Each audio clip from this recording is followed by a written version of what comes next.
Méditation de la communauté des disciples du Christ vivant en ce jeudi de la 4e semaine du temps de Carême, année liturgique A. Fête de Saint Joseph, époux de la bienheureuse Vierge Marie. Évangile de Jésus-Christ selon saint Matthieu, au chapitre 1, les versets 16, puis 18 à 21, puis 24a.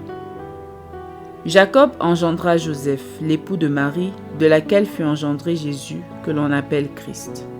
Or, voici comment fut engendré Jésus-Christ. Marie, sa mère, avait été accordée en mariage à Joseph avant qu'ils aient habité ensemble.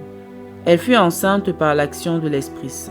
Joseph, son époux, qui était un homme juste et ne voulait pas la dénoncer publiquement, décida de la renvoyer en secret.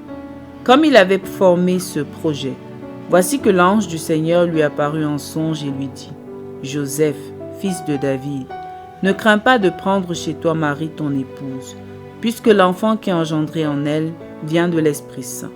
Elle enfantera un fils et tu lui donneras le nom de Jésus, c'est-à-dire le Seigneur sauve, car c'est lui qui sauvera son peuple de ses péchés. » Quand Joseph se réveilla, il fit ce que l'ange du Seigneur lui avait prescrit.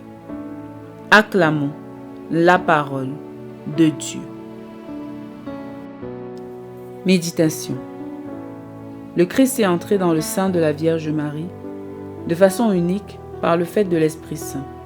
Cette conception est incompréhensible par l'intelligence humaine.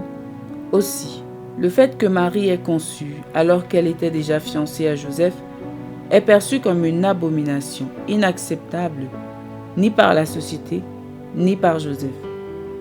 C'est pourquoi la justice humaine prévoyait la lapidation pour les femmes qui seraient coupables d'un tel déshonneur.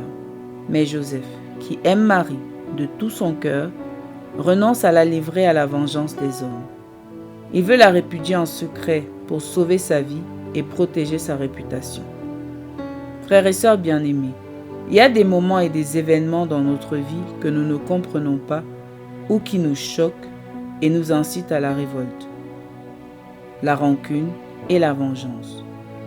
Quand nous nous sentons trahis, nous sommes fortement tentés de punir notre frère et de ternir son image en le livrant au verdict de la foule.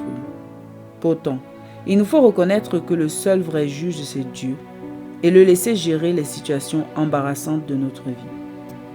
Notre frère, quel que soit le mal qu'il nous a fait, ne saurait être réduit à ce mal.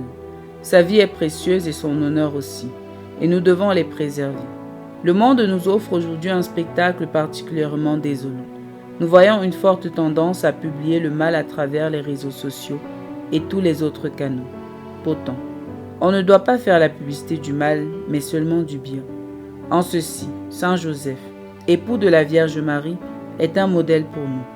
Nous devons apprendre de lui, à garder le silence, à méditer toutes choses dans notre cœur et attendre en silence le secours et le salut de Dieu, qui est le seul juge. De tout cœur, abandonnons-nous à Dieu dans toutes les circonstances de notre vie, afin qu'il nous conduise dans la vérité et dans l'amour. Prions.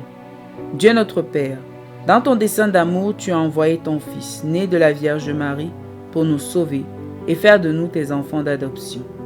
Accorde-nous d'imiter les vertus de Saint Joseph, époux de Marie et père adoptif de Jésus, afin de savoir attendre ta grâce en silence et de coopérer à l'œuvre de notre rédemption.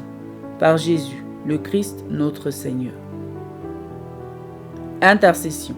Seigneur, nous te prions pour tous les hommes qui ploient sous le fardeau écrasant de la vengeance et de la rancune et qui font la publicité du mal. Aide-les à se rendre compte que le mal est ridicule et que seule la tolérance et le pardon sont les vrais remèdes. À tous ceux qui se déclarent chrétiens et qui se confient en toi, accorde la grâce du silence et de la méditation. Qu'ils sachent compter sur ta grâce et non sur leur mérite, qu'ils sachent se tourner vers toi en silence afin d'être les artisans de miséricorde et de paix. Exercice spirituel. Arrêtons-nous un instant pour méditer sur notre attitude au quotidien. Que faisons-nous lorsque nous nous sentons contrariés par notre frère, lorsque notre frère nous a offensés? Est-ce que nous lui en parlons fraternellement ou bien en parlons-nous à tout le monde sauf à lui? Que souhaitons-nous à ceux qui nous ont offensés? Notre prière est-elle qu'ils soient anéantis ou alors qu'ils se convertissent? Sommes-nous capables de garder silence et de rester sereins quand nous sommes blessés par une offense? Sommes-nous capables de prier pour ceux qui nous font souffrir? Sommes-nous capables d'accueillir à nouveau comme un frère bien-aimé celui qui nous a trahis? Engageons-nous dans le Seigneur à accueillir tous nos frères, à garder silence et méditer, et à implorer la miséricorde de Dieu pour nous-mêmes et pour tous ceux qui nous ont offensés. Loué soit Jésus-Christ à jamais. Méditation rédigée par l'abbé Pacôme Longmené du diocèse de Bafoussam.